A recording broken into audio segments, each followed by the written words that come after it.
1962ஆம் ஆண்டு இந்தியா மீது சீனா போர் தொடுத்தது. அந்த போரால் இந்தியா பெரும் சேதத்தை சந்தித்தது. சில பகுதிகளையும் இழந்தது. இந்த போர் நடைபெற்ற அடுத்த 2 ஆண்டுகளில் சீன அரசு வெற்றிகரமாக அணுகுண்டு சோதனையும் நடத்தி முடித்தது. இதனால் அந்த சமயத்தில் இந்தியாவின் பாதுகாப்புக்கு மேலும் அச்சுறுத்தல் ஏற்பட்டது. எனவே எல்லையில் பாதுகாப்பை பலப்படுத்த வேண்டிய கட்டாயம் இந்திய அரசுக்கு ஏற்பட்டது.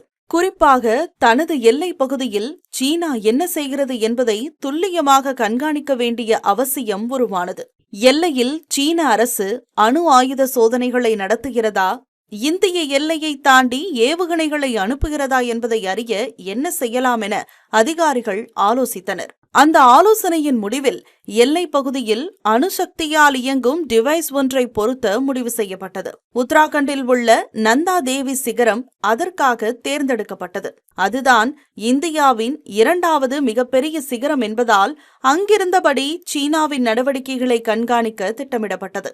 இந்தியாவுக்கு உதவ அமெரிக்க உளவு அமைப்பான CIA-வின் அதிகாரிகளும் முன்வந்தனர். திட்டமிட்டபடியே அந்த அணுசக்தி சாதனம் நந்தா தேவி சிகரத்தில் பொருத்தப்பட்டது. அந்த சாதனம் RTV ஜெனரேட்டர் மூலம் இயங்கும் வகையில் வடிவமைக்கப்பட்டிருந்தது. இந்த இடத்தில் RTV குறித்து தெரிந்து கொள்ள வேண்டியது அவசியமாகிறது.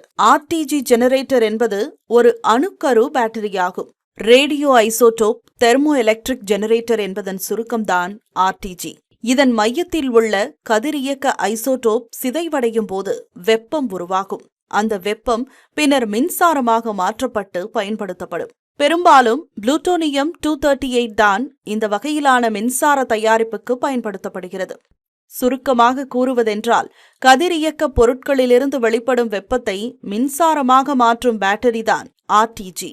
நேரடியாக மின்சார இணைப்பு கொடுக்க முடியாத தொலைதூர இடங்களில் இத்தகைய RTV ஜெனரேட்டர்கள் பயன்படுத்தப்படுகின்றன. குறிப்பாக விண்வெளி பயணங்களின் போது மின்சாரத்தை பெற இவை உதவுகின்றன. தற்போது சூரிய குடும்பத்தின் வெளிப்புற கோள்களை ஆய்வு செய்ய நாசா அனுப்பிய வாயேஜர் விண்கலங்களுக்கு இந்த RTV ஜெனரேட்டர்கள்தான் மின்சாரத்தை வழங்குகின்றன. செவ்வாயை ஆய்வு செய்யும் ரோவரின் இயக்கத்திற்கும் இவைதான் ஆற்றலை அளிக்கின்றன.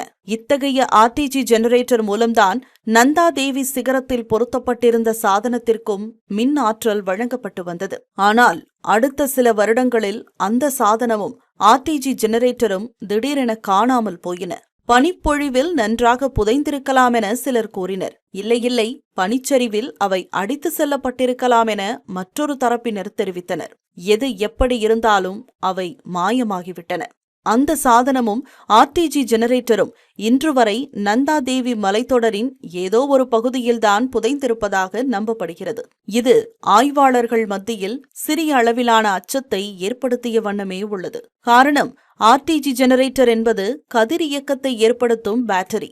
அது வெடிக்காது என்றாலும் அதனால் கதிரியக்க பாதிப்புகளை ஏற்படுத்த முடியும். குறிப்பாக மலைப்பகுதியிலிருந்து உருவாகும் நதிகளின் வாயிலாக கதிரியக்க பாதிப்பு ஏற்பட வாய்ப்புள்ளது.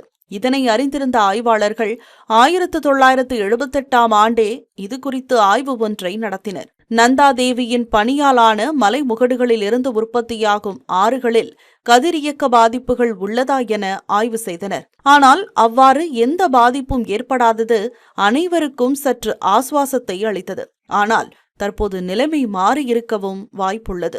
RTV பேட்டரியுடன் கூடிய கருவி புதைக்கப்பட்டு தற்போது 60 ஆண்டுகளை கடந்துவிட்டது. இதுவரை அது எங்குள்ளது என்பது கண்டறியப்படாததால் கதிரியக்க பாதிப்பு ஏற்படுவதற்கான வாய்ப்பு இன்னும் இருக்கவே செய்வதாக ஆய்வாளர்கள் அச்சம் தெரிவிக்கின்றனர்.